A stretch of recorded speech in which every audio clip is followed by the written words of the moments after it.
Monday to Friday on Real FM.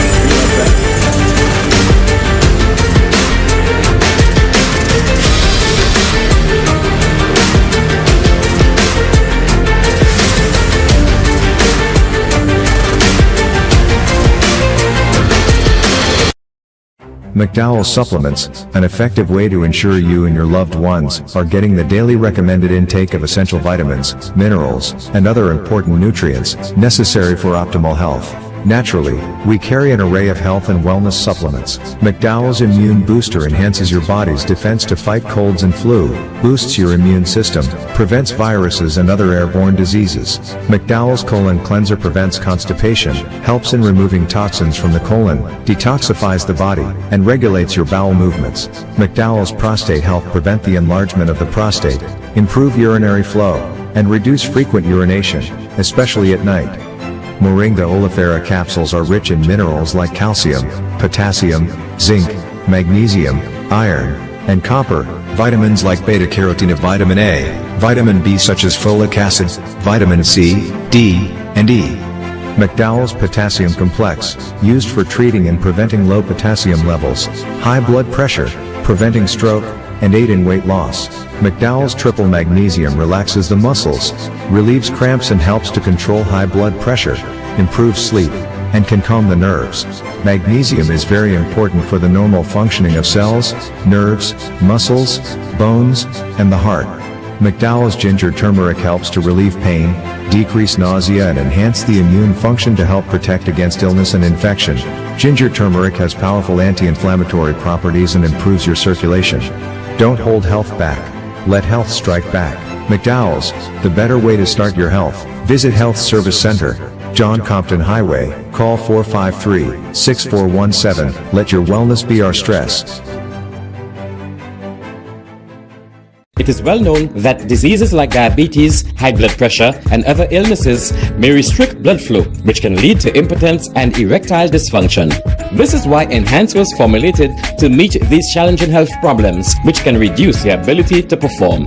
If you're having problems maintaining your manhood, then reclaim your manhood today with Enhance. Enhance increases your energy level, boosts your stamina, and increases your endurance. You can get your Enhance at Southwell VA4, Restorer Pharmacy Soufre, Knights Med Miku, Lay by Bar The Morn, Dexter's Place Jeremy Street Castries, Citygate Bar The City opposite the market, Plants Place Denry Highway, Arlette Supermarket Soufre, The Release Stress Bar Labrie Highway, Cool Joint Bar Victoria Schwazel, Prios Bus Stop 22, next to the Moshi Bus Stop opposite the Grosile Bus Stop.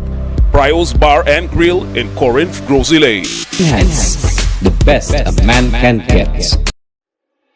Why are you suffering from aches, pains and illnesses? When there's help for you at Health Service Center, we offer a wide range of treatment that has been scientifically proven to help you with your aches, pains and illnesses. Our ICT machine is one of the most effective devices in the health field. It has shown positive results in many health problems such as back pains, shoulder pains, migraine headaches, pain in the knees and legs, poor circulation, arthritis, diabetic neuropathy, numbness in the feet, strokes and sports injuries. ICT, repairs, rebuild, the power to heal, the future of pain relief. The voice. Your hero is back. Raw facts, no fluffs. Shelton Daniel is here to deal with big issues. Real issues. 12:30 p.m. to 2 p.m. Monday to Friday on Real FM.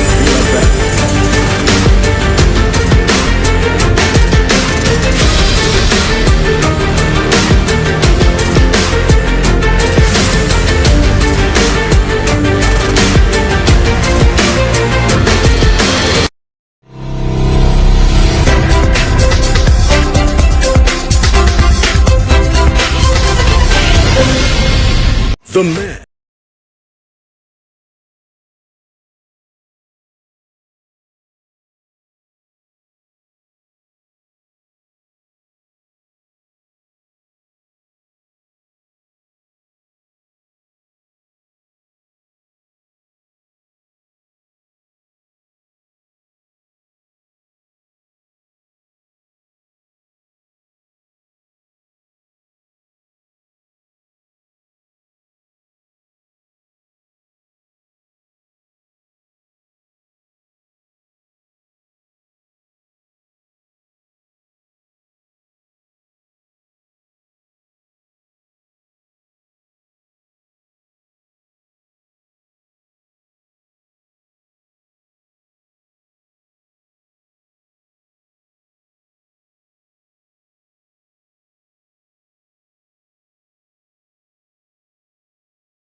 So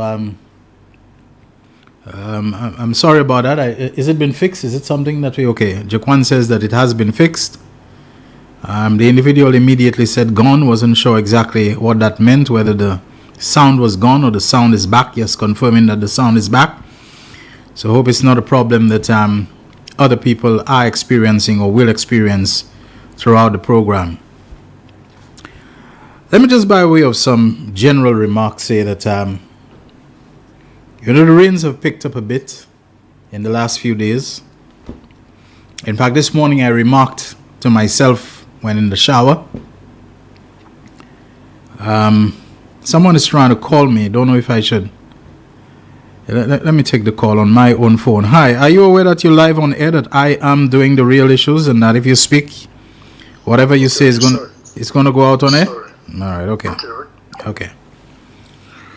All right, I'm expecting a call from Cyril Saltibus, though. He wants to talk a bit about the situation that pertains to having camouflage uniforms or camouflage clothing or camouflage items in your possession, and the police accosting you because of this. I hope we can have a conversation about that, time permitting. But I was saying that I was remarking to myself this morning that it's the first time in a long time, several months, since I felt like using the water heater. The water has been not hot, but normal, comfortable, that I don't even think of solar or electric water heater or anything for several months now. In fact, it's pleasant, to go and just turn on the shower. But this morning at some point, I don't know, I said, hey, what happened? The water's gotten colder than usual. But I held my nerve, held my composure, and then reached for the water heater button. And after a while, it seemed to have gotten what I consider normal. So I don't know what caused that. That kind of dip and so on. Maybe I opened a line, the hot water line that you don't normally use, and would normally use the normal line, so it had stayed in the pipe, whatever. But it seemed like there was some cooling of the water, but I didn't need to use any hot water. It's a good thing, to be able to jump into the shower and just go and not worry about the water, being cold, especially in the morning time and so on. So, my point about the rains is that I've been wondering how come when I go into town on an evening, and I normally do my drive around to see things, to observe things and so on evenings, and it's very obvious. You don't even need to ask me. It's simply because if you're going to do something, you want to watch something, you want to watch how road repairs on the chaussee are, you can't do it in the daytime. The traffic is just simply too much.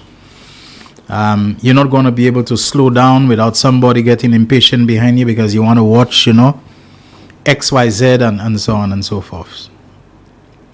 So on a few nights that I've been going to town, I've noticed that there seems to be, now maybe it's there, like I said, it's just that during the daytime, I would tend not to go on that kind of expedition to see what's happening with infrastructure works and those sorts of things. I noticed there's been a backup of water on Jeremy Street. In the area you can see between Rakai's Wholesale, it's the best I can remember. Not even sure if that business is still there, but we all knew Rakai's Wholesale would be, and on the other side where there's the bus stand and there are a couple of food trucks and so on there, that the water pools there, and a significant amount of water. I'm wondering why in the night? When I realize it's not necessarily in the night, it's just because that happens to be the time when I'm there and I observe it and so on. And on one occasion I was pulling out of the street where you were pointing northward so that you can get onto Jeremy Street. Forget the name of the street. Sometimes I remember them well, sometimes I don't remember them well, whether it's Pena Street or whatever. And I was about turning left on Jeremy Street to go in the direction of the Castries Market and so on. And when I saw the water, I decided I'm going to turn right and head towards the chaussee, because to me, water that is pooling on Jeremy Street or anywhere in Castries cannot be clean water. It cannot be safe water. It cannot be healthy water. And I didn't want to pass through it. For the simple reason that I wish something would be done about it, because vehicles passing through it, they're going to splash it. Who they'll splash it on people. on other people's vehicles, on other motorists who have their windows down. And when you have food service vans or trucks or whatever it is, little points of food service, to have that kind of water splashing, where the water can easily do what we call aerosolize. The water becomes aerosol. It's droplets and particles that can float in and be carried by the air. We have a problem where I think it's a public health risk. It's a public health hazard. It's something that is not good for people. So I turned. A couple more occasions, I had no choice. I was already too far. When I noticed the water, you had to go through. And I'd been wondering about it. Why is that water there in the middle of town? So I decided to make a call to somebody who I might say is in authority, who would know about it. And they told me it has nothing to do with any block drain or anything of that kind. All right? It has to do with the tides. The marine tides being so high and the level of Castries, where many people have said that parts of it are below sea level. And if it is, then the force of the tides, the water coming from the sea, is going to push. It's going to buck against the drains that would carry water out of the city into the harbor. Instead, the harbor is pushing against the outflow of water, overwhelming it. And they're telling me it is either tidal waters or the tide is causing the backup of the drains and the water is pooling and collecting there. I understood, but it alarmed me even more, because I said, will it be something that we'll just have to endure constantly going forward? Or is it just a seasonal thing related to this time of the year, that this is the time of the year where the tides are high and they push back against? That's no comfort whatsoever. Or are the tides becoming higher generally because of sea level rise? We've heard a lot about sea level rise. Is that one indication that even though we know the situation of Castries relative to the sea level and so on, but if we see that kind of backup on Jeremy Street, which admittedly is probably the lowest point of Jeremy Street, if you know what I'm talking about, all right? You climb that little bit of Jeremy Street to head towards Chaussee, to head to the Civil Service Credit Union, the Jano Credit Union, and the Walcott Building, and that area there. It's a little higher. You go down and you reach the part that's going through where all the bars and we may call them rum shops and Castries Market and going where Skinny's Chicken is. It tends to be a little higher. It is that little middle part between the junction of that street that I can't remember the name now. I'm sure someone is messaging me right now, tell me. And the Darling Road intersection of Jeremy Street. That has to be the lowest part of Jeremy Street. The part by Rickey's wholesale and all of that. So if that is going to be the lowest spot, and the tide pushing back is causing water to pool back, and that is happening because of sea level rise, we can only expect that as time goes on, if the sea level rise continues, and we have no reason to believe it won't, that we're going to find other parts of Castries where water is going to pool. So what becomes? If it isn't the actual tidal waters, which are not clean coming from the Castries Harbour, we've been warned many years the water is unsafe for bathing, for swimming, etc. And it is causing a backup in the drains. And vehicles are passing and they're splashing it on people, they're splashing it on other motorists, they're splashing it on people waiting to be served from the food trucks. And it's going into the air and it's aerosolizing and it is, droplets suspended and being carried and so on. We have a problem. We need to do something about it and do something about it quickly. Should the road be raised in that area where I said, the pooling takes place? Is there some way they can raise the level of the road? Maybe they can, but then what does that do for the sidewalks and for the buildings and for the shops and for the, that surround that area? Does it put them relative to the road in a very awkward, difficult position?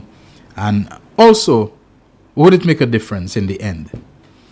Other thoughts came to my mind and I said, can Global Port Holdings, GPH, help us with what seems to be a required re-engineering of the city? Can GPH, with all the port works that we're doing, help us with whatever we need to get the water to flow, to not back up, to pump out, to raise the little part of Jeremy Street? I don't know, but it's maybe something that we need to look into and look into it quickly. Maybe the hurricane season and whatever the time of the year that we're in and the tides and currents and so on might subside. I don't know, but it is worrisome to me.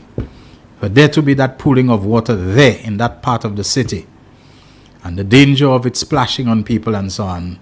Like I said, and no water in any drain in the city or even the Castries River that at any time is going to be safe, and that we can take it for granted and ignore it as a public health hazard. It was then when I thought about GPH that I said, if I'm thinking about GPH helping us with some required re-engineering of the city insofar as the water flow and the effluent and the sewage and that kind of thing, can we get some kind of help? We heard about the 11 million that we got from the CIP to help with the hospital OKEU. Can the CIP and other sources of funding help us with a resurrection of that Le Paradis Hotel project?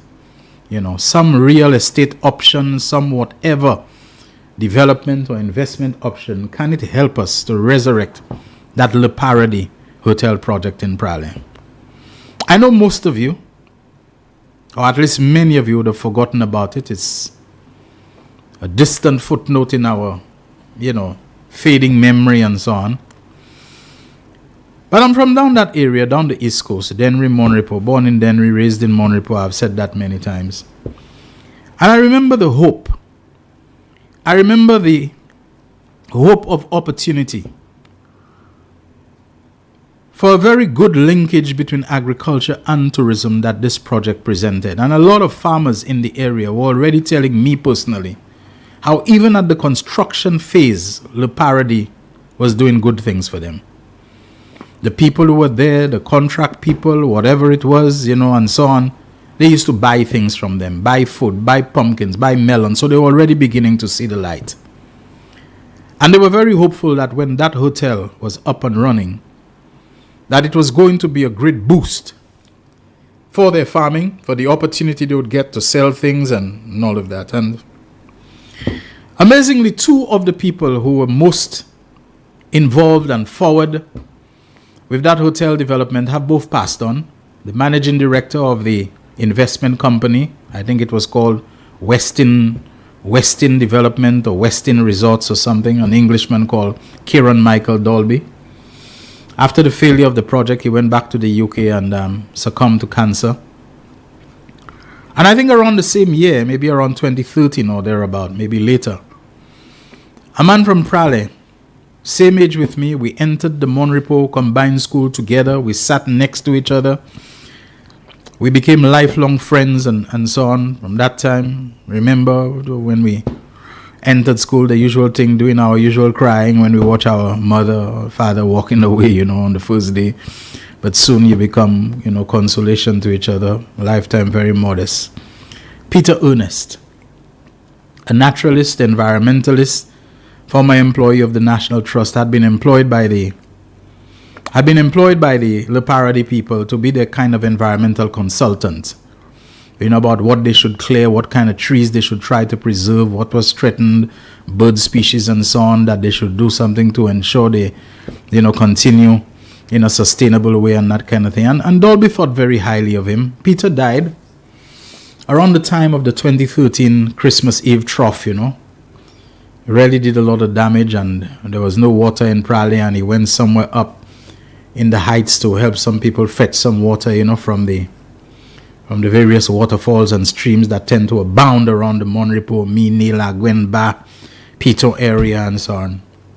And in going there, maybe the stress of the effort he had to put out was too much. Peter started feeling ill, collapsed and succumbed to a heart attack, I think it was.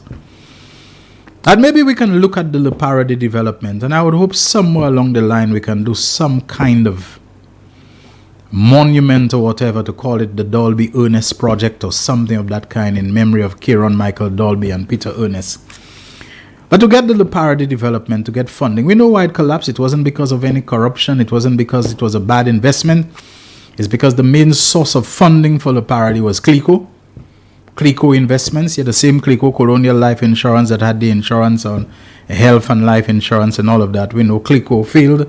Clico, along with its subsidiary British American, they got into trouble. And so Le Paradis was starved of the funding that it was getting through Clico Investments.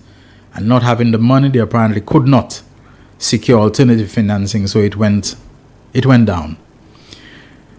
A lot of what they had already done, buildings and equipment, say if they had copper wire, for air conditioning and cables and rods and things, were left on the premises. And people came and looted and stole them. A lot of plundering took place there. So there would have been a lot of loss. A lot of the buildings, I know, overgrown now with bushes and weeds and all of that, and who knows, other weakening by fungus and moss and all that thing would have taken over. Many people said they were so confident that they had the resources required that they went in a manner that was over-ambitious, too aggressive, too extensive. They cleared too much of the land. It was their land after all, but they cleared too much of the land all at once, as opposed to going in phases gradually and so on. And that exposed the land to the elements, to the rain, to erosion, to a lot of problems, environmental problems. But nature tends to take over when it is left uninterrupted and undisturbed. So the vegetation, the foliage, the canopy, the trees, the bush, the whatever we want to call it, came back with a vengeance again and took over the place. But of course, the property would be something that is held, I guess, in receivership or in judicial management as part of the ownership and the stock and the assets and the inventory of Clico Holdings and Clico Investments, which whatever bank was behind them or whatever creditors and so on would be holding. But I look at it and I would want to urge that there not be a permanent giving up on it. Just as I'm thinking of Global Port Holdings, maybe Global Port Holdings and others that we can, because Pralle can be considered a port, that the port development of Pralle and the hotel property and the development be incorporated, be kind of assimilated into that grand Port Pralle development and so on, and the CIP and whatever that they come together. I'm speaking just off the top of my head, and do something to resurrect Le Paradis. It will do wonders for the people, especially of the East Coast. I'm talking about Dennery, I'm talking about Pralle, I'm talking about Monrepo, I'm talking about Micoud, the Dennery Valley, and the whole of St. Lucia at the end of the day. We're not so segmented and compartmentalized that because the hotel is in the Pralle area, that is only Pralle and Monrepo people. But I really would like to see some kind of thinking outside the box. Some negotiation with Trinidad, with whoever the receivers or whatever, or the creditors of Clico and so on are, etc., etc., the government of St. Lucia, that there be some kind of conversation to see what kind of debt forgiveness, what kind of, with Dr. Rowley, with other people and so on, to see how we can move forward in the interest of economy, in the interest of our people, of development, because we now have CARICOM free movement. You never know how many Trinidadians may come to St. Lucia and might find employment here as a result, and there might be a lot of skills transfer of the resurrection of Le Paradis. So it's just something I thought I should give a thought to. Let's not permanently give up on it. There may still be hope to make something good, something great, something grand out of it, if we have the right conversations and negotiations. Good. I think we are due for a commercial break. Let's take it, and when we come back, I'll try to see if I can get Cyril Saltibus on the line to tell us about some little encounter he had with the police. And Cyril has been a cadet for a very, very long time. I'm tempted to say almost all his life. I think he's one of the senior people in the St. Lucia Cadet Corps. He's held command positions and so on. I mean, Cyril is a guy, he lives, breathes, talks, dreams, thinks cadetting. It's his life. But he has some concerns that maybe he can share with us if I can get him on the phone. Don't go away, this is The Real Issues. The man, the voice. Your hero is back. Raw facts, no fluff. Shelton Daniel is here to deal with the issues. Real issues. 12:30 p.m. to 2 p.m. Monday to Friday on Real FM.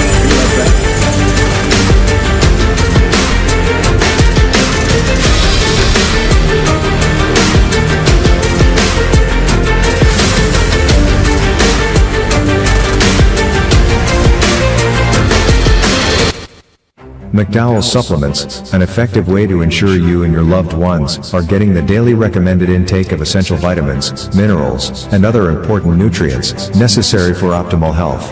Naturally, we carry an array of health and wellness supplements. McDowell's Immune Booster enhances your body's defense to fight colds and flu, boosts your immune system, prevents viruses and other airborne diseases. McDowell's Colon Cleanser prevents constipation, helps in removing toxins from the colon, detoxifies the body, and regulates your bowel movements. McDowell's Prostate Health prevent the enlargement of the prostate, improve urinary flow, and reduce frequent urination, especially at night. Moringa oleifera capsules are rich in minerals like calcium, potassium, zinc, magnesium, iron, and copper, vitamins like beta-carotene, vitamin A, vitamin B such as folic acid, vitamin C, D, and E. McDowell's Potassium Complex, used for treating and preventing low potassium levels, high blood pressure, preventing stroke, and aid in weight loss. McDowell's Triple Magnesium relaxes the muscles, relieves cramps and helps to control high blood pressure, improves sleep, and can calm the nerves. Magnesium is very important for the normal functioning of cells, nerves, muscles, bones, and the heart. McDowell's Ginger Turmeric helps to relieve pain, decrease nausea and enhance the immune function to help protect against illness and infection. Ginger turmeric has powerful anti-inflammatory properties and improves your circulation. Don't hold health back. Let health strike back.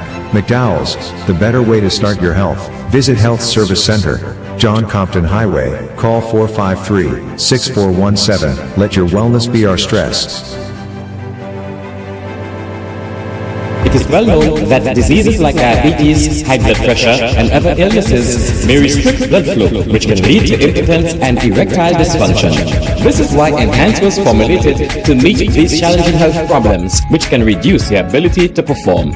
If you're having problems maintaining your manhood, then reclaim your manhood today with Enhance. Enhance increases your energy level, boosts your stamina, and increases your endurance. You can get your Enhance at Southwell VA4, Restorer Pharmacy Soufre, Knights Med Miku, Lay by Bar The Morn, Dexter's Place Jeremy Street Castries, Citygate Bar The CDC opposite the market, Plants Place Denry Highway, Arlette Supermarket Soufre, The Release Stress Bar Labrie Highway, Cool Joint Bar Victoria Schwazel, Prios Bus Stop 22, next to the Moshi Bus Stop opposite the Grosile Bus Stop.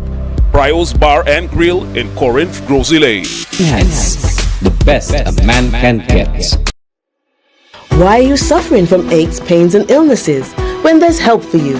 At Health Service Center, we offer a wide range of treatment that has been scientifically proven to help you with your aches, pains, and illnesses.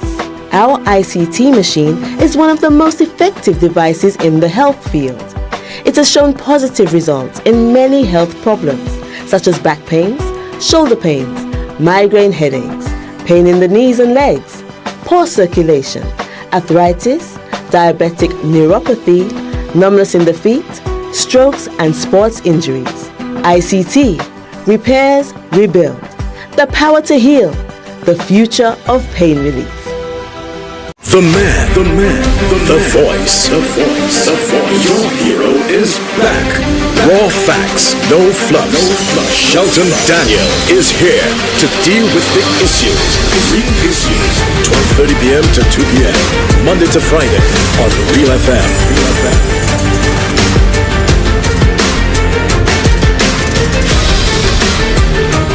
The country needed to be rescued from the abyss into which it was plunging. The majority of you accepted my offer to lead that rescue mission. The full rescue team also includes you, the people. Over the past 3 years, the St. Lucian economy has been growing. The growth is being experienced across many sectors, with business confidence up and unemployment down. This government always defends the interests of the people of St. Lucia. The 2 years after COVID, and then I get the $1,500. It helped me a lot, and it pushed me in front to open a little business.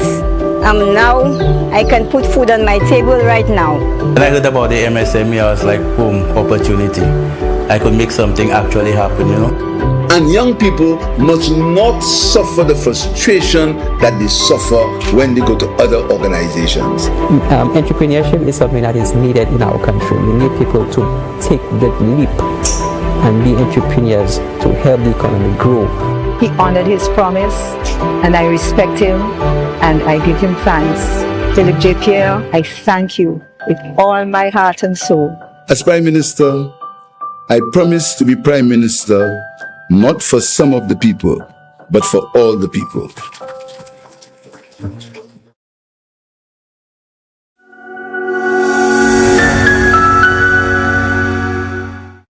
The man, the voice. Your hero is back. Raw facts, no fluff. Why are you suffering from aches, pains and illnesses? When there's help for you. At Health Service Center, we offer a wide range of treatment that has been scientifically proven to help you with your aches, pains and illnesses. Our ICT machine is one of the most effective devices in the health field. It has shown positive results in many health problems, such as back pains, shoulder pains, migraine headaches, pain in the knees and legs, poor circulation, arthritis, diabetic neuropathy, numbness in the feet, strokes and sports injuries. ICT, repairs, rebuild. The power to heal, the future of pain relief. Live streaming has become one of the best ways to connect the funeral of a loved one with friends and family, both local and international. NBC Television will live stream your funerals on television and Facebook at a reasonable rate. With our state-of-the-art equipment, you can be assured that the quality of your funeral will be to your satisfaction. Call our office now and book your obituary and streaming with us. 758-453-7458.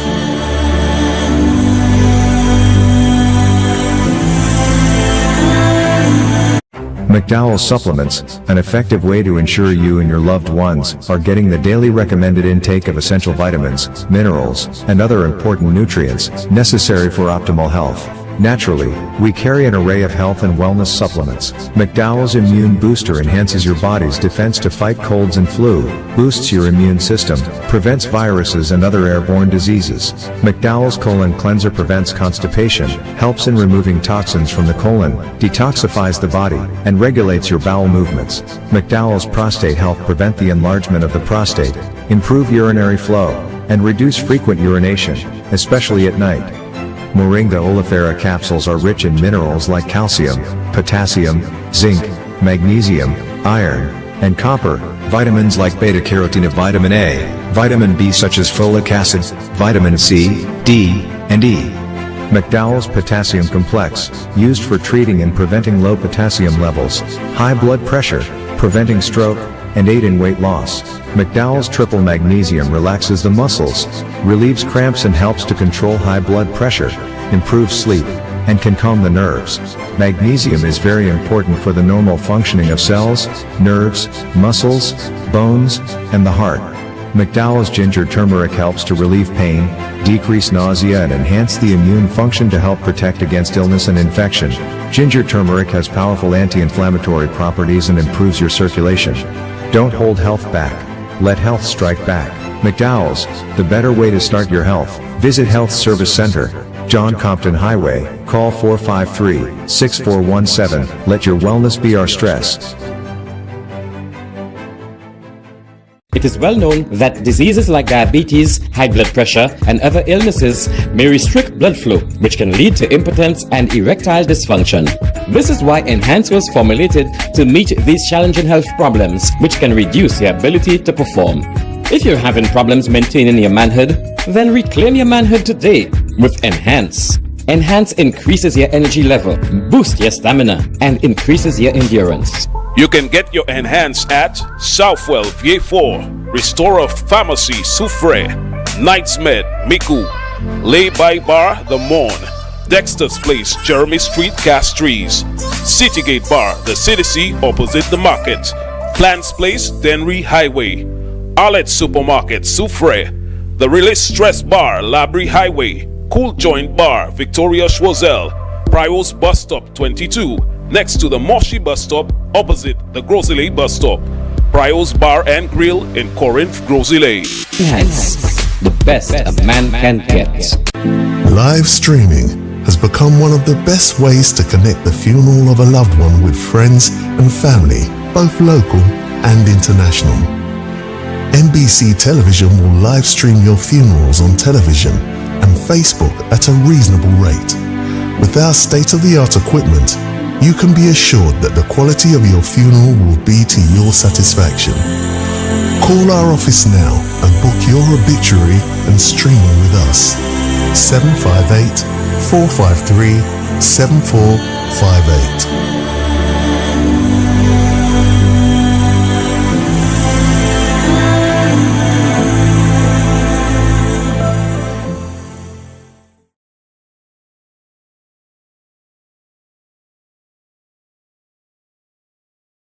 The man, the voice. Your hero is back. Raw facts, no fluff. Shelton Daniel is here to deal with the issues. Big issues. 12:30 p.m. to 2 p.m. Monday to Friday on Real FM.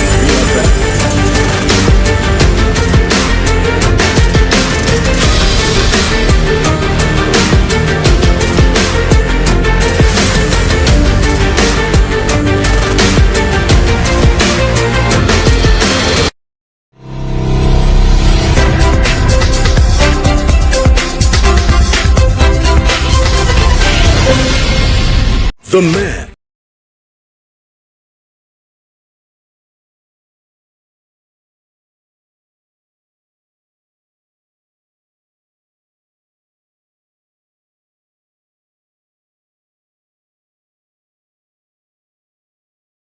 Darling Road intersection with Jeremy Street is the place where the water is backing up. That is in fact Chisel Street I was looking for. Can always count on you for that kind of help. Let me just add one thing there quickly. No matter what engineering solution, no matter what climate change adaptation or mitigation measures, no matter what help we get from global port holdings or whatever it is and so on, unless we change our behavior so that the drains in this country, in the capital, but also just about everywhere else, are not every time clogged up, avoidably so, with plastic bottles and mattresses and stoves and things that we decide to dump in the waterways and anywhere whatsoever and so on. We can do whatever we want with flood mitigation, with climate change adaptation, with all kinds of sophisticated engineering, innovative, creative engineering. We ain't going nowhere until we change our behavior. And I don't see any sign that we're too interested in doing that we care, that we give a damn. In fact, I am being gradually, I might say rapidly, being converted to the view that among many of us there just is a mindset where we like screwing up things.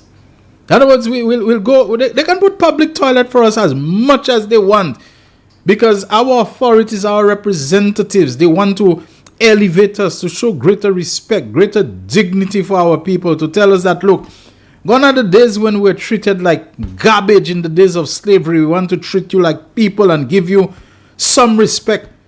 You can treat them as long as we don't have self-respect, all the respect and the regard. You'll put all the public toilets. Somebody must go in there and find it too good. It's going too nice. I have to jam a box of takeaway food, with the bones in the toilet and choke it deliberately for no reason, We just have a certain spite about us.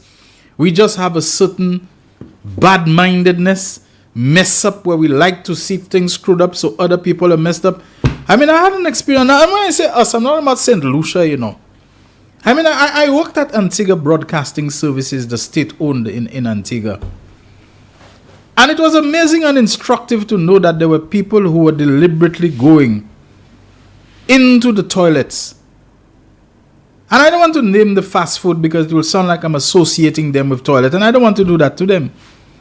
But deliberately taking the box that had the fast food in it and the paper bag and just jam it into the toilet deliberately. Because once they do that, toilets are not operational. Several of them, they have to shut them down. They maybe have to suspend work, suspend the operations for the day. So it was a coordinated thing, or the same person. And the thing with all the human rights and people's privacy and so on, you can't put camera there. You can't put camera on them inside the toilet to see what they're doing. But day after day, people were just... Now, what's it about taking a fast food takeaway box and jamming it into a toilet?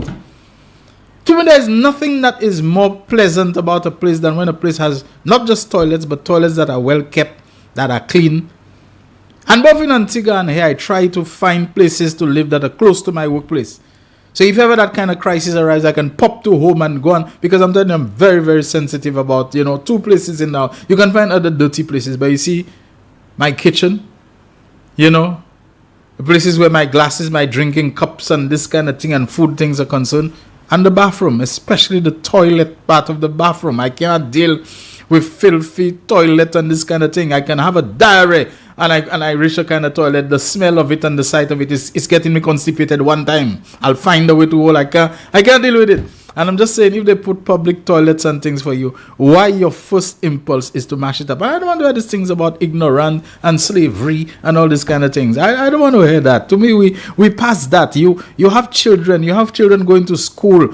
All of that kind of thing, who need to, a young girl passing through town, have a proper toilet, public laundries and whatever you put there. Some people who just their mind is that unipu quasi and quasi, and it's like there's a thrill and a joy. Something wrong with us somewhere.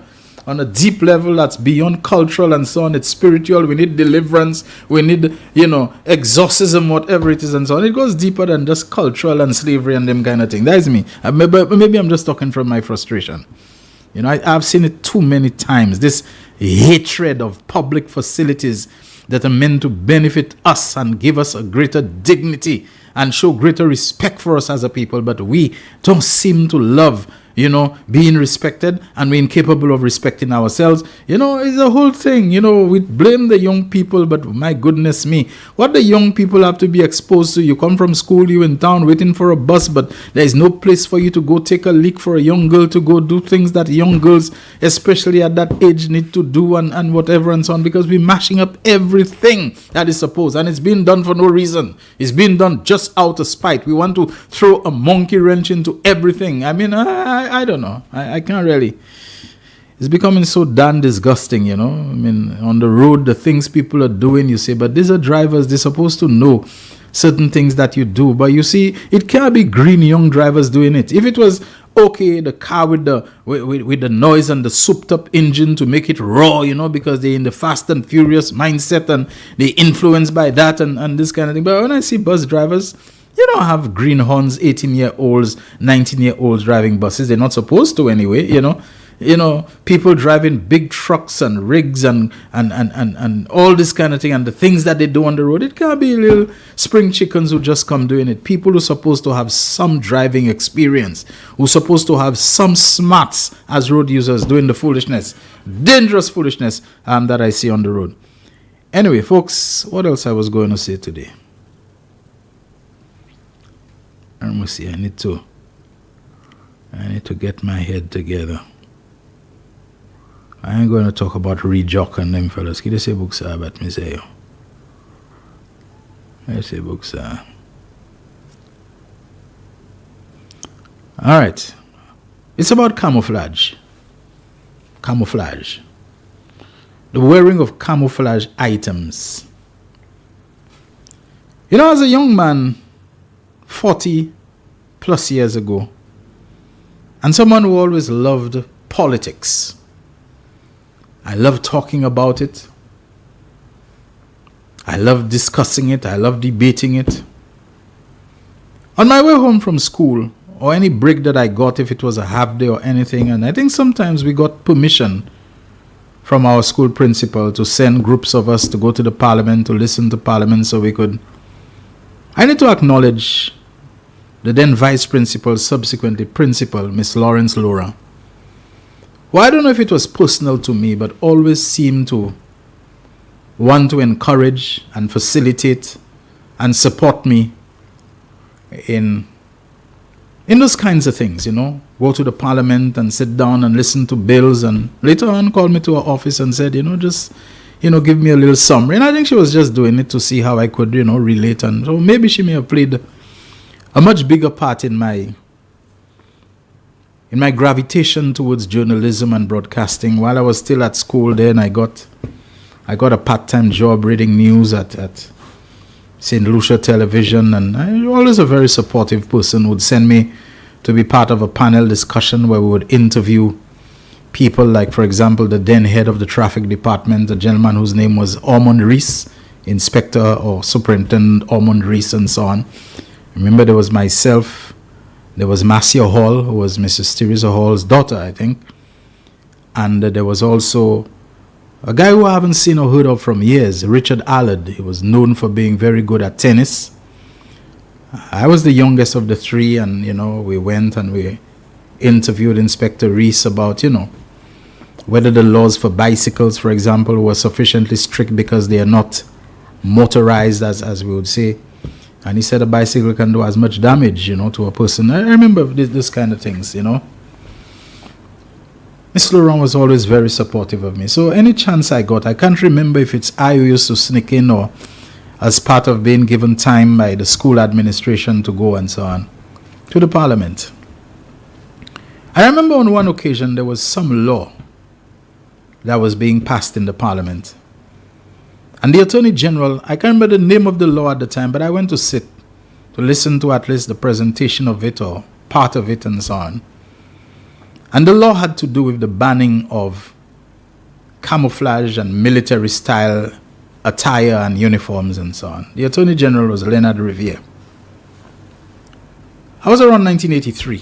And 1983 was a pivotal year, very pivotal year for the Caribbean that I don't think many of us realize what happened then. The socialist left-leaning government of St. Lucia had collapsed under infighting. The year before, 1982, after 2.5 years, the Labour government, which came in under the leadership of Alan Louisy, collapsed after a lot of infighting between the so-called Louisy faction and the Odlum faction. I mean, it was a disaster. We had just come out of another major disaster, Hurricane Allen, in 1980. So St. Lucia had a bad run. Nature had not been nice to us, and nurture, the human element in the politics and so on, had been absolutely horrendous. And so at that time, things were leaning to the left. Socialist and Labour and so on were not very popular. But after the fall of the Labour government, the very next year, the Grenada Revolution collapsed. Under factional infighting of one side led by Maurice Bishop, the other side led by Bernard Cord, and who was siding with Bishop and who was siding with Cord, and the head of the army and so on. Really, really horrendous thing. But you know what? I sensed that the Grenada Revolution and the previous collapse of the Labour government in St. Lucia brought about a certain right-wing arrogance that the other side has been discredited. The other side basically, like Alan Shastney said, they lost the right to speak. We can do whatever we want. And so a spirit of repression against all things deemed to be kind of left-leaning and so on, and socialist and so on, were being attacked with impunity. George Odlum, I think, at one time was accused of recruiting young St. Lucians to send them to train in Libya, which was of course under the rule of Muammar Gaddafi, so that they could come back and with training in firearms and terrorism and sabotage could come and overthrow the government and so on. And as a result of that, there was, if not arbitrary detention, I understand there was arbitrary seizure and forfeiture of the passports of several St. Lucians who supposedly were part of it and so on. And Newman Monroe's ban was announced that he could not go to anywhere in the airport. It was a sensitive security, vulnerable area and so on. And Newman Monroe was the manager of Eastern Airlines, manager of Eastern Airlines. I suppose the idea was that if you say he can't go to the airport, that means he can't do his work. So Eastern Airlines would have no choice but to fire him. Eastern Airlines never fired Newman Monroe. Can you imagine that? People in St. Lucia, they want to be so pro-American and to show that they're so right-wing and they're so against the communists and the revolutionaries and so on, they're going to try to ban Newman Monrose from going to the airport where his office is as the local manager of Eastern Airlines. Eastern Airlines is an American company, you know, American capitalist, whatever you call it, company. They stand by Monrose. They refuse to fire Monrose. I think Monrose's term with Eastern Airlines came to an end only when Eastern collapsed, or if he had moved on to his own business and so on. Newman Monrose is deceased now. Great guy. Wonderful guy. Ardent supporter of George Odlum, but wonderful guy. Liked him. You couldn't help but like him when you met him. A humble fellow, down to earth. You couldn't see any menace about it. But of course, John Compton at the time wanted to isolate and subdue George Odlum as much as possible. So if you can blow away Newman Monrose and Vic Fadley and this and that, Odlum would be alone and isolated. It's amazing, you know, how after this time, Compton takes Odlum out of the blue and appoints him our ambassador to the United Nations. But there's a lot of play in those things. However, let me get back to the point. I went to the parliament, sat in the public gallery, got my little permit and whatever. I can't remember how, but the parliament people generally were okay, nice and so on, once you behave yourself and you know what you're supposed to do and bow when you come in and all that. And one of the people that I felt was part of the repression mindset against the left and socialism and so on was Leonard Riviere, then Attorney General of St. Lucia. He won the seat for the first and only time for one term as the MP for Soufrière. He didn't strike me as a guy, I didn't have ways of judging it at the time, but he never struck me as a guy who was too great a lawyer, I'll be honest with you. But he came there and he started to talk about the ban on military-style attire and camouflage uniforms, because there are a lot of people now in St. Lucia who are going about emulating police officers. I kept thinking, even at that young age, but emulating is the wrong word. What you mean is impersonating. But he kept on saying about people who were caught and somebody was found with camouflage uniform, and that is the uniform worn by our SSU, which are people who are there to protect us from the kind of thing that happened in Grenada and this and that, and they're trying to bring it back, and on and on and on he went. And so the law was that they were going to ban people from wearing camouflage uniforms. Now, I at the time thought that uniforms meant the complete attire, that you would have to have the tunic, you would have to have the pants at least, you know, and little parts like the cap and all of that. You know, Odlum at that time loved to wear military-style clothing. I can't remember ever seeing him in a complete uniform. But for sure, the army green, you know, tunic with the epaulettes and the pockets and so on, giving him that kind of military look, and a certain cap. Well, his cap seemed to have been unique. It was not necessarily camouflage. But the session was already in progress. And one of the only three opposition MPs arrived. There were only three of them. Two of the Labour Party, in the persons of Neville Snack. Yes, Neville Snack, the man who was Governor General, was leader of the opposition, leader of the Labour Party at the time. He and the other Labour Party MP, already seated, Cecil Lee, who represented Vieux-Fort North for a very long time after Boswell Williams gave it up, 1979 to 2006. Until Musa took over, Cecily was unbroken. So the two of them were seated already.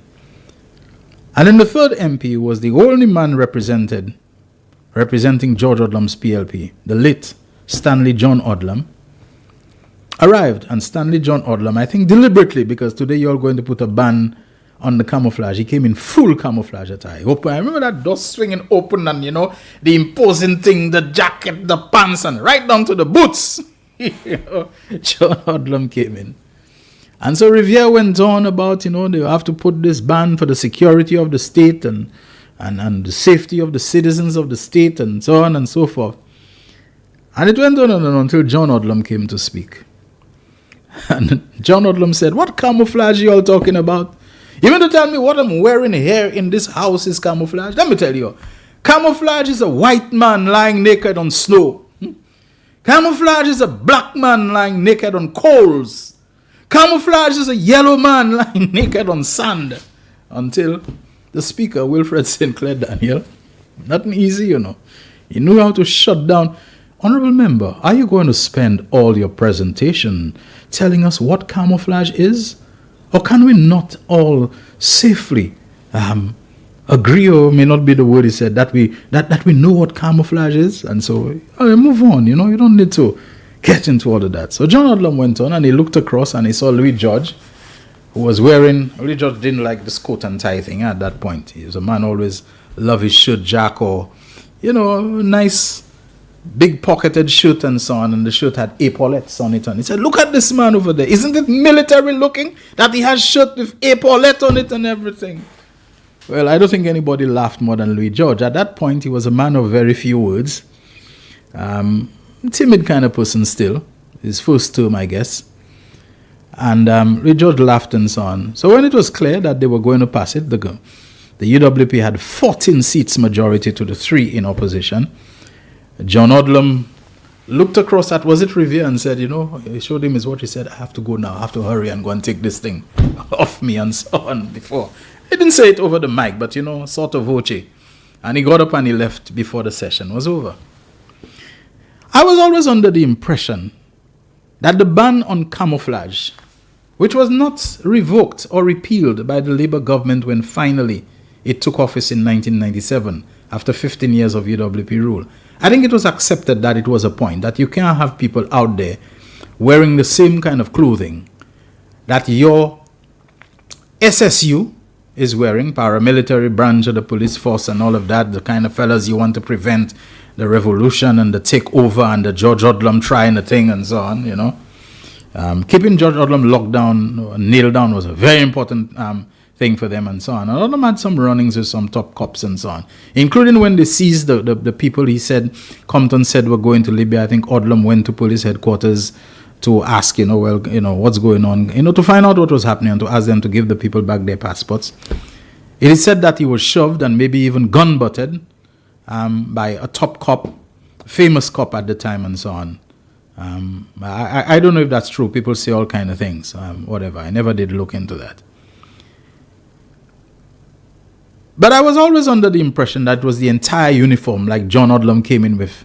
It's only much later, including now that Cyril Saltibus brought it up, that I went looking and I saw that all camouflage items, and it's not just St. Lucia, Antigua and Barbuda, I think Trinidad and Tobago, Barbados. I think Barbados is very, very strict. Not even a puss as a woman, you can have that as camouflage, a handbag or anything like that. Once it has the pattern that we call the camouflage pattern that we associate with military uniforms, they don't want you to have it. And now in St. Lucia, maybe we might think that it no longer applies, perhaps because there has been inconsistent enforcement of it.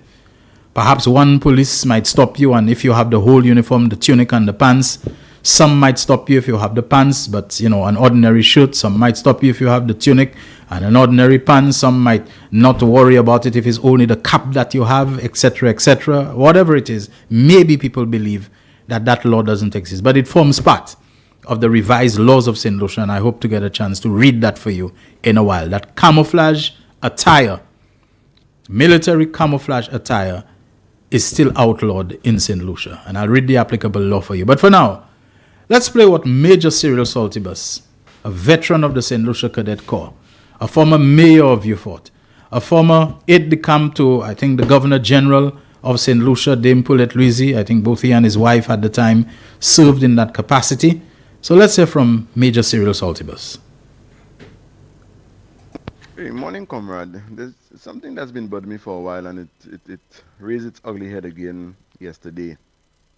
This thing about charging people or just picking up camouflages from people traveling, a child have a skirt on her, which is camouflage, a lady have a camouflage t-shirt on her and it is confiscated.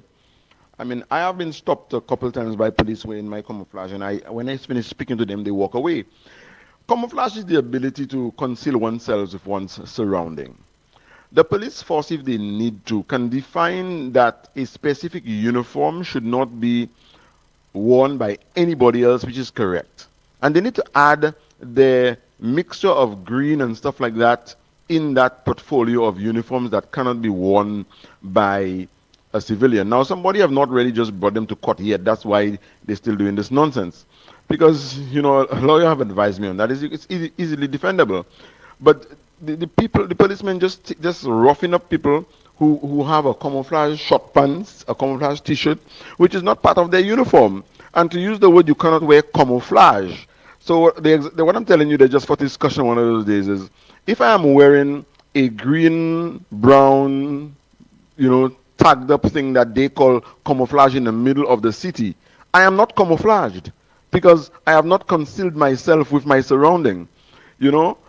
Those kind of little things we need to get it right, because the rest of the world can be laughing at us when we do those kind of things, and we creating fear in people, that they cannot even wear things that they genuinely buy, and it's a discussion we need to have with the police force one day and our government, that we need to define those things properly as opposed to leaving it open. I don't even know that. I think something was passed, but whatever was passed cannot even hold up in court. And that, it leaves us wanting sometimes. I just wanted to run that by you, because a friend of mine, because she was traveling down with a camouflage t-shirt, she was stopped, harassed, her suitcase opened, and they took her camouflage t-shirt on her and stuff like that. Those kind of things we have to be so careful with it. So I'm just running that by you. And have a great Sunday, my brother. Cyril Saltibus, when he messaged me yesterday. Now, this act of 1983, I think it's termed Act Number 5, it was imported into the revised Criminal Code of St. Lucia, which underwent some amendments, of course, over the years and so on. Let me just read for you the latest, which I think is Revised Laws of St. Lucia. Let's take that call to see what the person wants there. Can we? Yeah. Hi, caller. Are you there? Hello? Yeah, hi. Okay. You got out of your meeting. Okay.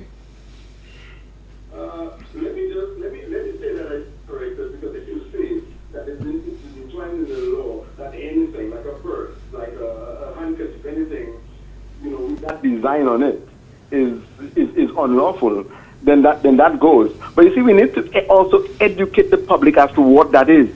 We need to show samples of it and all those kind of things, because the word camouflage is here. You should go to the Middle East, and you should go to Russia, and you should go to the North Pole.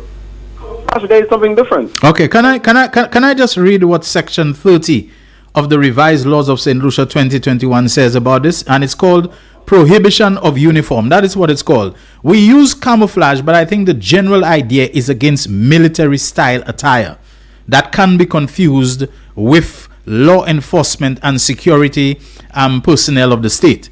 It says in subsection 1, a person commits an offense who wears in a public place without the written permission of the Commissioner of Police, proof of which lies on him or her. A, an article of clothing made from any of the disruptive pattern material used for making the military uniform commonly called the camouflage uniform, or any other clothing resembling such uniform. All right. Then in clause B of subsection 1, it says a uniform or part of it worn by any police, military or paramilitary organization of St. Lucia or any other country, whether disbanded or not.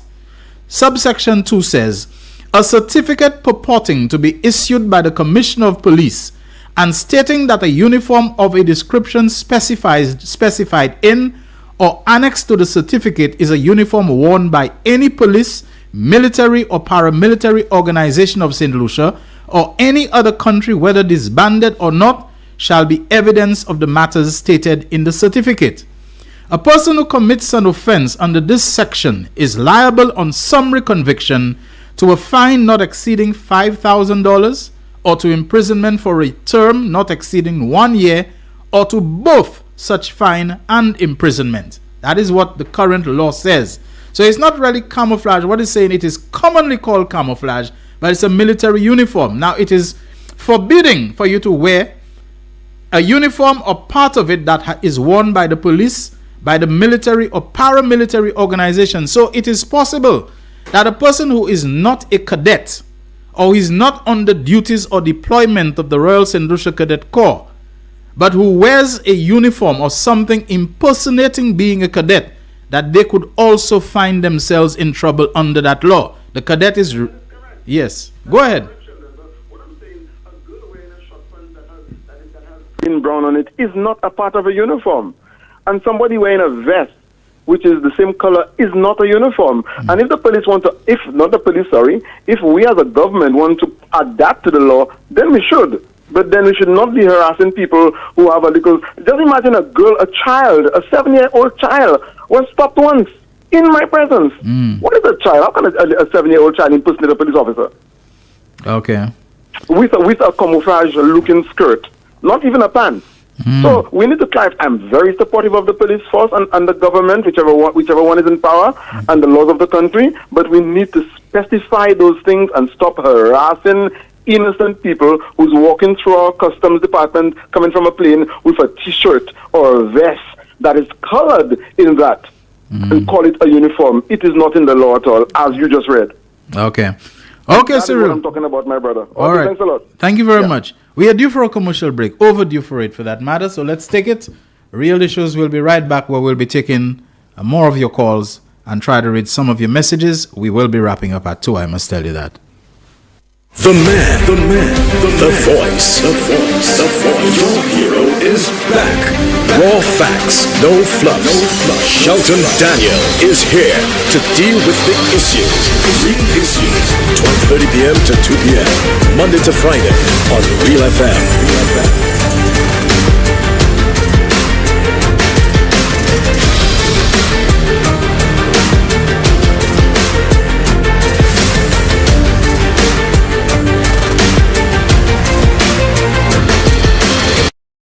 McDowell's Supplements, an effective way to ensure you and your loved ones are getting the daily recommended intake of essential vitamins, minerals, and other important nutrients necessary for optimal health. Naturally, we carry an array of health and wellness supplements. McDowell's Immune Booster enhances your body's defense to fight colds and flu, boosts your immune system, prevents viruses and other airborne diseases. McDowell's Colon Cleanser prevents constipation, helps in removing toxins from the colon, detoxifies the body, and regulates your bowel movements. McDowell's Prostate Health prevent the enlargement of the prostate, improve urinary flow, and reduce frequent urination, especially at night. Moringa oleifera capsules are rich in minerals like calcium, potassium, zinc, magnesium, iron, and copper, vitamins like beta-carotene, vitamin A, vitamin B such as folic acid, vitamin C, D, and E. McDowell's Potassium Complex, used for treating and preventing low potassium levels, high blood pressure, preventing stroke, and aid in weight loss. McDowell's Triple Magnesium relaxes the muscles, relieves cramps and helps to control high blood pressure, improves sleep, and can calm the nerves. Magnesium is very important for the normal functioning of cells, nerves, muscles, bones, and the heart. McDowell's Ginger Turmeric helps to relieve pain, decrease nausea and enhance the immune function to help protect against illness and infection. Ginger turmeric has powerful anti-inflammatory properties and improves your circulation. Don't hold health back. Let health strike back. McDowell's, the better way to start your health. Visit Health Service Center, John Compton Highway. Call 453-6417. Let your wellness be our stress. It is well known that diseases like diabetes, high blood pressure, and other illnesses may restrict blood flow, which can lead to impotence and erectile dysfunction. This is why Enhance was formulated to meet these challenging health problems, which can reduce your ability to perform.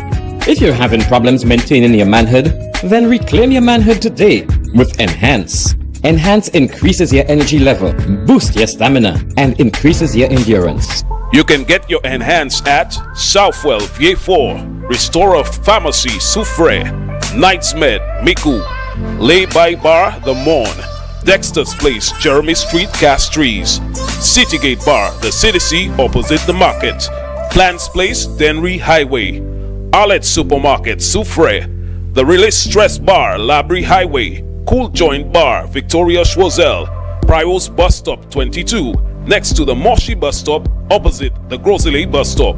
Prios Bar and Grill in Corinth, Grosile. Enhance, the best a man can get. The voice. Your hero is back. Raw facts, no fluff. Shelton Daniel is here to deal with the issues. Real issues, 12:30 p.m. to 2 p.m. Monday to Friday on Real FM.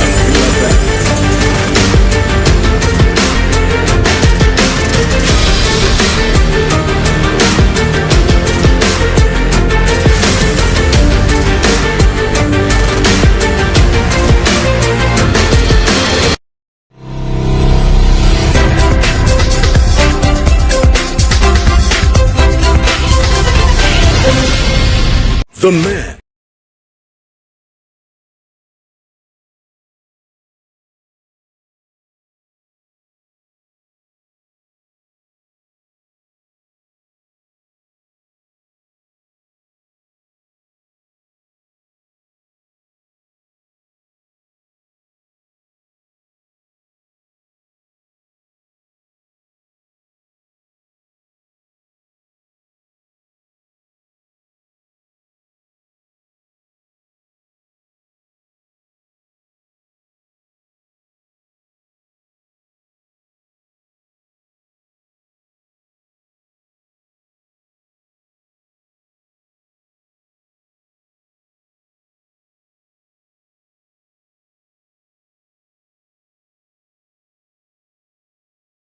See you. Stay safe, stay strong, stay good, wise and focused as you are, and so on. And a man of strong faith, continue believing in God. Never at one time neglecting prayer and your study of the scriptures and other things that interest you. And also being very devoted to your profession in discipline services. So, Andel Demort Daniel, my son, my second, once again, happy birthday to you. We have someone on the line. Hi, good afternoon to you. Yes, good afternoon. And how do you do, sir? I'm doing okay.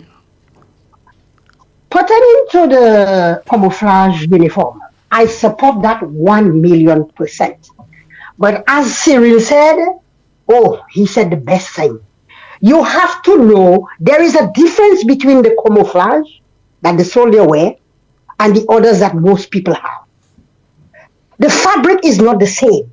If you know it, you don't know it, you don't know it. But I know it from miles away. I can tell the difference. But people, do you all know how many robbery that has gone on in St. Lucia with people using camouflage? A guy was robbed once, and he told me it was 10 guys. He swear it was the SSU. But do you know, is after they walked away, he realized it's thieves. Because there was a guy with knock knees. And I told him, well, the police force will never employ a guy with knock knees as a police officer. So if he has a guy with knock knees, and when he described what it was, then I even know who the guy was. The guy with the knock knees, I knew when he gave me all the description, I said, okay, I know that one. The one with the knock knees, I know him. He's originally from Mikot. Let me say something to you. Things need to be put into place that these guys that are up to no good do not take control of our country. We can't let that happen. Because you see here in Canada, I don't know what is camouflage to you, Sheldon and St. Lucians. Mm-hmm. Because in Canada, we have dozens of camouflage. I have tons of it that I work with. I use it as my work uniform. Là, on y a petit à l'élément à Sheldon, et bon, en portier, bon, silicone. Et qu'on passe l'élément dans ça, l'élément propre. À force, ça capte ça bien. Here have yellow. In Canada, we have yellow camouflage. We have the pink. We have the blue. We have the red. We have different colors. We have baby blue, royal blue, navy blue. All of that. Would that consider to be, and it is in cotton. It's not the material that we have in St. Lucia, what the SSU uses.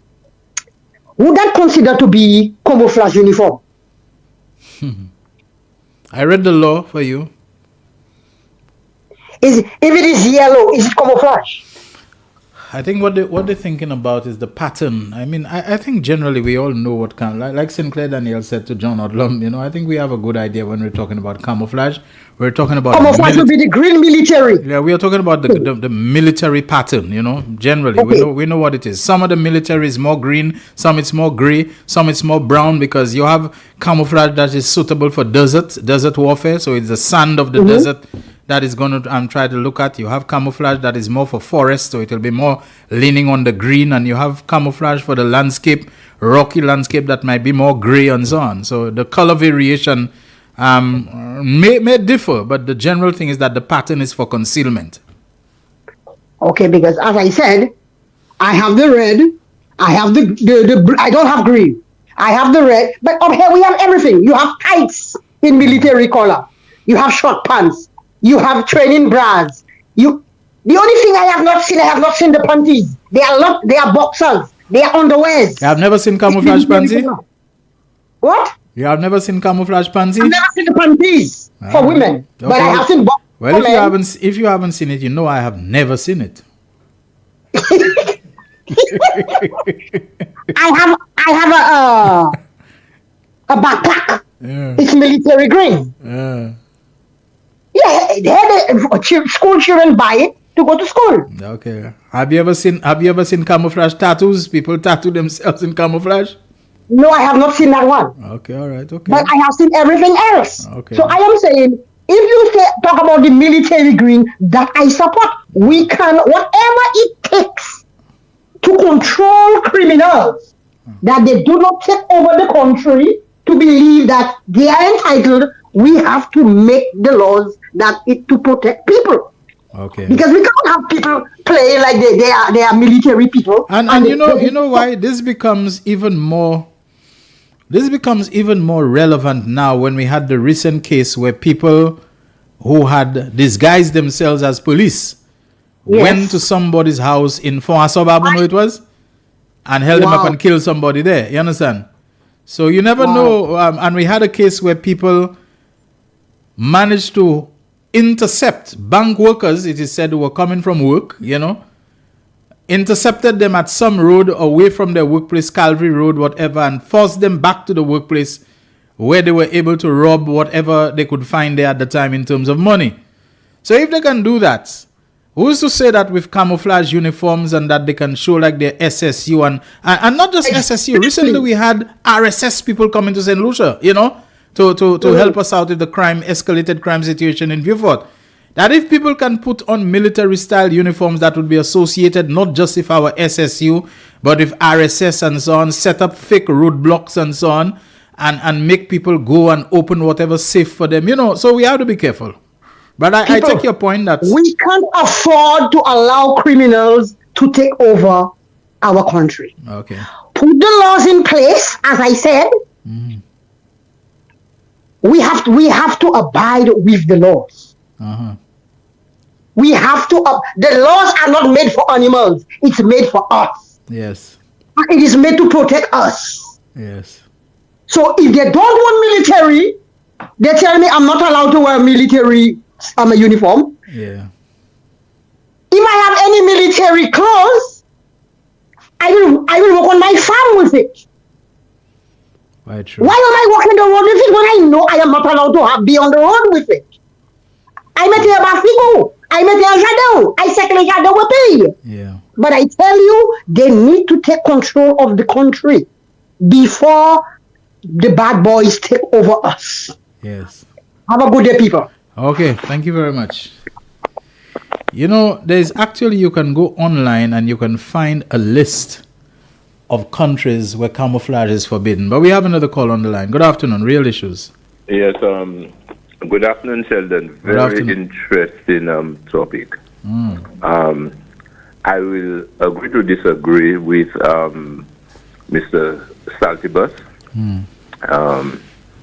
One of the things that we have to learn in a civilized society is to obey the law of the land. That is the key thing, as the lady have just said. The laws are there for a purpose.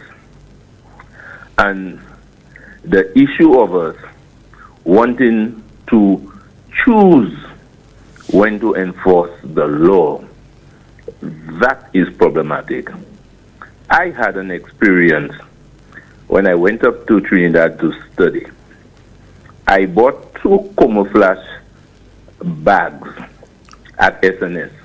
The thing hardly looked like a camouflage thing. You can see that's a cheap thing a mile away. You could have seen that's 2 cheap bags. When I arrived on the airport in Trinidad, I was pulled aside by immigration officers. I was brought over to an office, and I was told, "Are you aware that you could have been arrested and charged for having this in your possession?" I asked them what. They told me those 2 bags. But I said to them, that hardly have any form of camouflage, and it is 2 cheap bags. Yes, they admitted it, but the mere fact it fell under camouflage, it looked like a camouflage item. Okay, they said to me I could not enter. Either choose to be charged, or they have to take it. All my clothes and items for school, Shelton, it was taken out, and they gave me 2 big garbage bags to put my item, and I had to get out of the airport. Okay? We'll need to learn to obey our laws, because it is there for a purpose to protect us and other things. So if we know as St. Lucians that it is illegal to have camouflage items, why would you want to put camouflage items on your child? Okay? I mean, that does not match. Follow the law. And this is the problem that we are having with crime today. Because having marijuana in a public place is an offense. Right now, you go to any government public thing, Festival of Light, whatever it is, and there is all around you smoking marijuana in your face. Just like that, nothing happens. People pass anywhere. Okay? Nothing happens. And this is our problem. When we begin to tighten our laws and to enforce the laws, then we will be able to see changes, not by being emotionally involved and look for excuses. St. Lucians, listeners, let us follow the law. Thank you very much, Shelton. All right, thank you very much as well. And there is actually a website called worldpopulationreview.com, and it has camouflage clothing laws by country 2024, and it begins like this. Camouflage uses color or pattern to hide an item. Colors are chosen to blend into the environment and are often combined with discordant patterns. Green camouflage is used in jungles and forests, whereas tan camouflage is chosen for desert terrain. White and gray or black camouflage is common for snowy environments. This uniform design change was first used by 18th century rifle units who departed from vibrant red, yellow, and blue uniforms to bland colors that were harder to see and target. As modern warfare evolved, camouflage became a battlefield tactic. The uniquely printed clothing has long been associated with military and paramilitary organizations worldwide. It is a subtle and immediate way for soldiers to differentiate between enemies and friends. Because of its widespread recognition, those in uniform are immediately respected and obeyed without question. But in areas of significant political and civil unrest, it becomes difficult to decide between friend or foe. The unofficial wearing of camouflage by groups with ill intent has led to growing restrictions on its use. Currently, 18 countries regulate camouflage patterns and clothing, making wearing it illegal. Most of the Caribbean island nations have restricted its use. Antigua and Barbados, also the Hispanic islands of Dominica and Jamaica, have banned the print outside the military.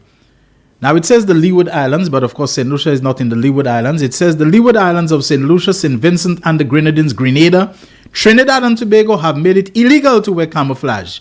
The Bahamas have outlawed camouflage to prevent public confusion of civilians with the military. And it gives a list of countries that have banned camouflage, and St. Lucia is included in that list. All right? So internationally it is known that camouflage is banned in St. Lucia. As to whether it should go to a purse and a bag and this and that, I guess some law enforcement might feel, look, give people an inch, they take a yard, give them a yard, they take a mile. So just say none of it whatsoever, because today it might be the bag, tomorrow it will be the bag and the skirt, and then it will be the bag and the skirt and the top, and then it will be the cap and the this and the that. Others probably might say, okay, you're not camouflaged to the extent that you seem to be in full attire, whatever, but I think camouflage items generally under the law, they are banned. That's the real issues for today. Thank you so very much, everyone, for listening. Thanks for your participation. Thanks, Jaquan, for another good job with the controls and the calls. Till tomorrow, same time, 12:30 to 2 on Real FM, NBC TV, Facebook, and YouTube. Shelton Daniel signing out. The man, the voice. Your hero is back. Raw facts, no fluff. Shelton Daniel is here to deal with the issues. Real issues. 12:30 View this broadcast.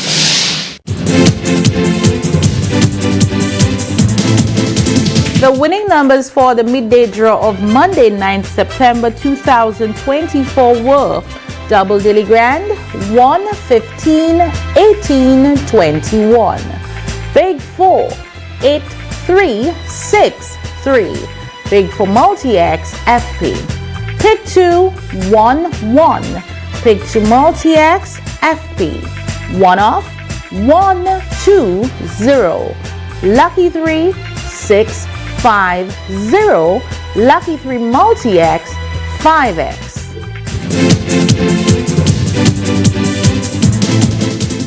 The man, the voice. Your hero is back. Raw facts, no fluff. Shelton